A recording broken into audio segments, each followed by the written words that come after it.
എത്ര നല്ല മനുഷ്യനാ ഈ ഗഫൂർക്ക.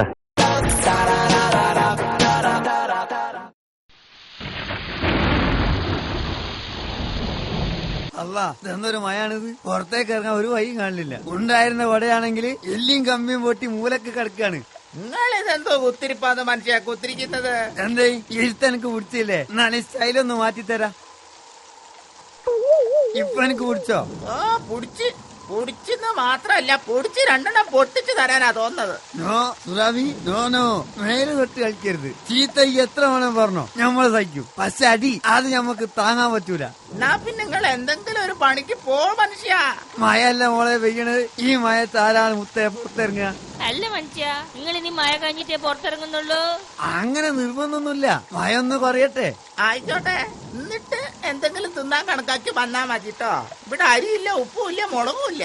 പറച്ചോനെ പട്ടിണിയോ? അതും ഞമ്മക്ക് താങ്ങാൻ പറ്റൂല. പണിയെടുക്കാണ്ട് പൈസ ഉണ്ടാക്കാൻ ഇപ്പൊ എന്താണൊരു വഴി? മതി, ഉഗ്രൻ ഐഡിയ. സൂറാവി ഈ നോക്കിക്കോ, ഇനി ഈ വീട്ടില് ദിവസവും കോഴി ബിരിയാണിയാണ് മോളെ. കോഴി ബിരിയാണി.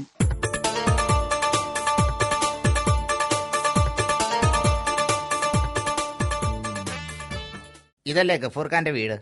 ഇതെന്നാണ് മോനെ വീട്? കയറിയിരിക്കി. എന്താ പ്രശ്നം? എന്റെ അയൽവാസി എനിക്കെന്തോ കൂടോത്രം ചെയ്തിട്ടുണ്ടോന്ന് സംശയം. ഉണ്ടോന്നോ? വെറും കൂടോത്രല്ല, ആനത്തലയിലാണ് ചെയ്തത്. അല്ല, ആട്ടുംതലയില് കുറച്ച് പൈസ ചെലവാകും. എന്നാലും നമ്മളത് ശരിയാക്കി തരും. 1000 ഉറുപ്പ്യ അഡ്വാൻസ് തന്നിട്ട് പോയിക്കോളി. എന്നിട്ട് തിങ്കളാഴ്ച വരുമ്പോ കറുത്ത നിറമുള്ള 3 നാടൻ കോയിനെ കൊണ്ടുവരണം.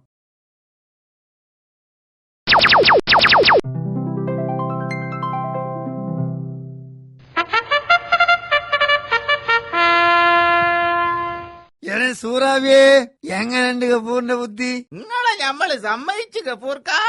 വിദ്യാഭ്യാസം എത്ര ഉണ്ടായിട്ട് എന്താ? ഇക്കാര്യത്തില് ഇപ്പോഴും നമ്മളെ നാട്ടുകാര് മണ്ടന്മാരാണ്. താനിപ്പോത്തുകളെന്ന് ഇവരൊക്കെ പ്രശ്നം തീർത്തൊടുക്കാൻ ഞമ്മളാരാ? പറച്ചോനോ? ആദ്യം ഞമ്മളെ പ്രശ്നം തീർത്തെ. സൂറാവി, ഈ ബിരിയാണി വിളമ്പ്.